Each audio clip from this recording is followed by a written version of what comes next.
something really big is going to happen very soon.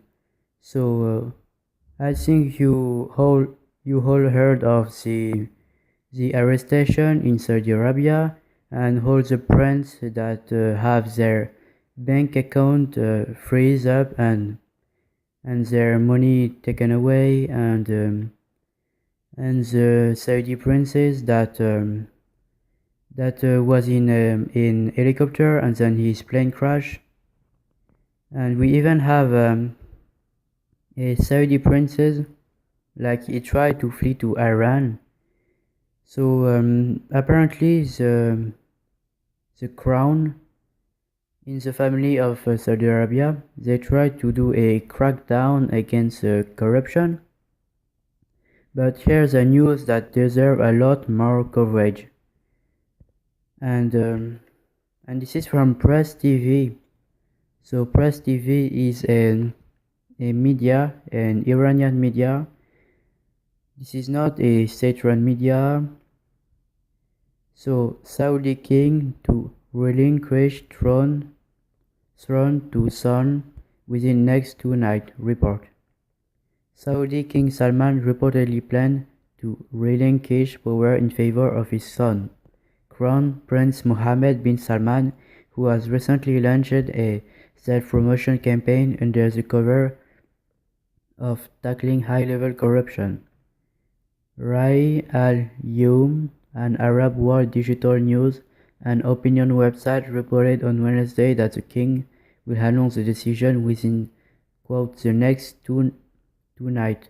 Earlier on Wednesday, Saudi-owned television news channel Al Arabiya had announced the news in a Twitter message, but retracted the post hour later.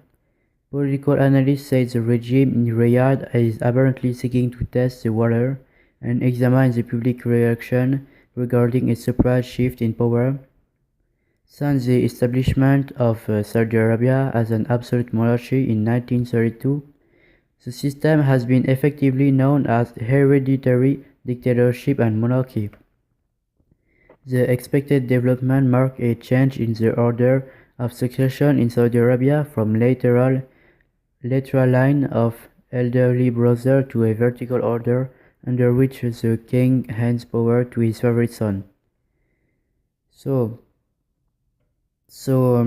here's what I think about this. In 2015, if I'm not mistaken, like in something like January, you had the kingdom of Saudi Arabia. The king, he decided to nominate his own son for crown princess, and he nominated his son, but somebody else was supposed to take the job, and he was more moderate, and so his name was Muhammad bin Nayef, and he's a little bit better than Mohammed bin Salman. Mohammed bin Salman is like 32 years old, so he's very young, and he did some very good decent things at home. For example, the woman they can accede to sport event with like not with men, but like with everybody, because before they weren't allowed to. And you also have recently the woman that was finally allowed to drive by themselves, and all of that that is because of Mohammed bin Salman. So he did some decent things. I'm not saying that he's entirely evil, but also one of the problems with Mohammed bin Salman is that I think he is very too hawkish. So I'm gonna read you one of his quotes. So, quote, "We won't wait for the battle to be in Saudi Arabia," he said, without elaborating on policy. He said, quote, "Instead we will work so that the battle is for them in Iran, not in Saudi Arabia."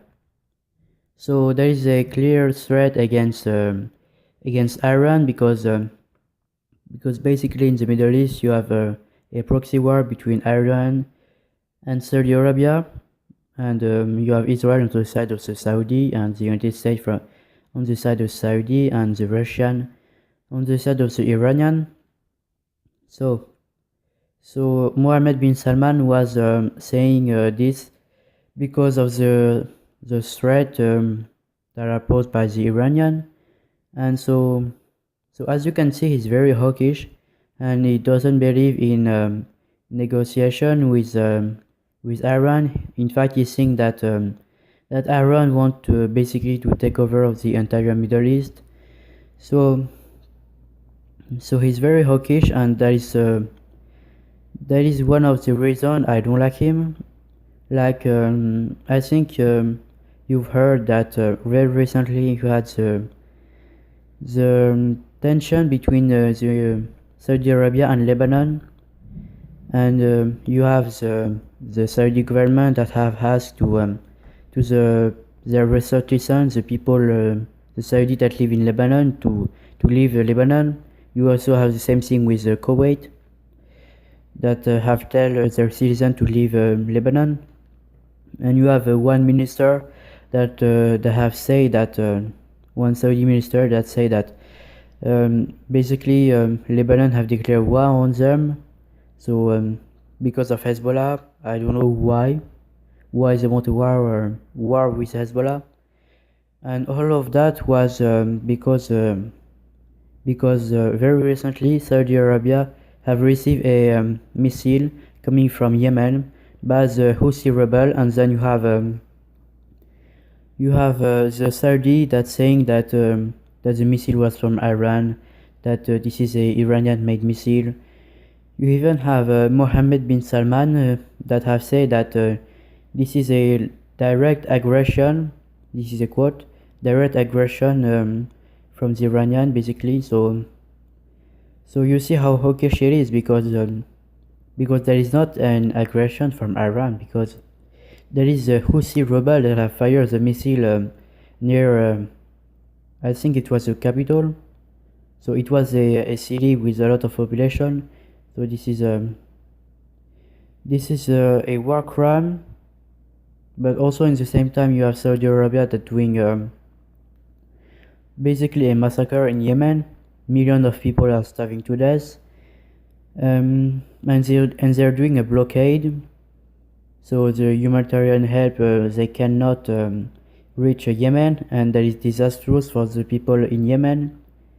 And they didn't even win. I mean, Saudi Arabia is the richest country in the Middle East, and Yemen is one of the poorest.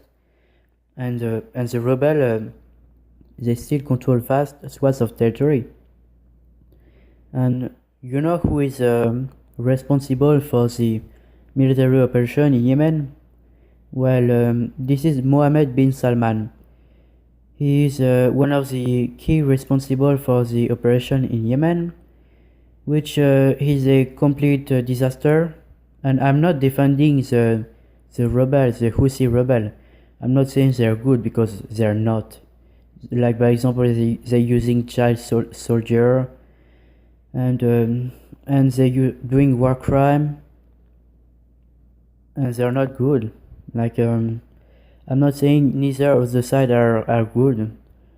So I don't think having Mohammed bin Salman as the new prince, the new king, sorry, is a good thing. I think it made a war between Iran and Saudi Arabia even more likely, which was very likely before. So now it is even more likely, and neither of the side want to de-escalate. So I don't know what can we do to don't have a war. And also you also have the United States that basically support Saudi Arabia no matter what they're doing. So I don't know. I don't know what to think about this. We should all don't escalate needlessly this war of influence in the Middle East. I don't think that is a good idea. And that's all I have to say. So yes, tell me what you think about Mohammed bin Salman. Like, do you like him? Do you think he's better with the policy in Saudi Arabia, and that is worse in foreign policy, or that he's just like the other king. I don't know. Tell me your opinion. And as you may see, like I changed my microphone, so I don't know. Do you like the sound? Do you think my voice is better? I'm open to comments, so as long as this is something constructive, I'm obviously open to any comment. So I hope you enjoy the video.